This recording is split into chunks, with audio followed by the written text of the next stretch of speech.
Hi guys. So आज आपला topic काय आहे?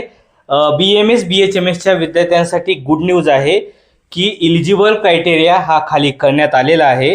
तर आता 110, 120, 130, 140ला देखील तुम्हाला BMSचं कॉलेज किंवा BHMSचं कॉलेज भेटू शकतं. ते कसे घ्यायचे आहे ते आजच्या व्हिडिओमध्ये आपण डिस्कस करणार आहोत.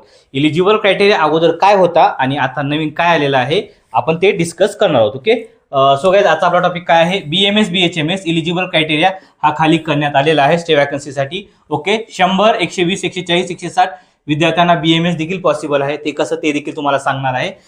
सो गाइज, पहिल्यांदा पहा, BMS BHMS old eligible criteria open आणि EW साठी 144 होता. तर आता SC ST VJ NT1 NT2 NT3 SCBC साठी 113 होता. सो आता BMS BHMS new eligible criteria open आणि EW साठी 113 आहे आणि ते 31 मार्कांनी खाली करण्यात आलेला आहे. यानंतर SC ST VJ NT1 NT2 NT3 SCBC हा 83 करण्यात आलेला आहे आणि या ठिकाणी 30 मार्कांनी इलिजिबल क्रायटेरिया खाली करण्यात आलेला आहे. ओके. यानंतर पुढचं पहा, so down score student only, जे विद्यार्थी आता खाली आलेले आहेत, जे विद्यार्थी BMS BHMS साठी इलिजिबल आहेत, असे विद्यार्थी फक्त आणि फक्त मॅनेजमेंट आणि IQनेच ऍडमिशन घेऊ शकतात. BMS असेल BHMS असेल. Okay. Don't expect round through merit प्रमाणे, तुम्ही एक मेरिट प्रमाणे लागणार नाहीयेत. एवढ्या स्कोरवरती तुम्हाला मेरिट प्रमाणे BMS BHMS BDS कॉलेज भेटणार नाही.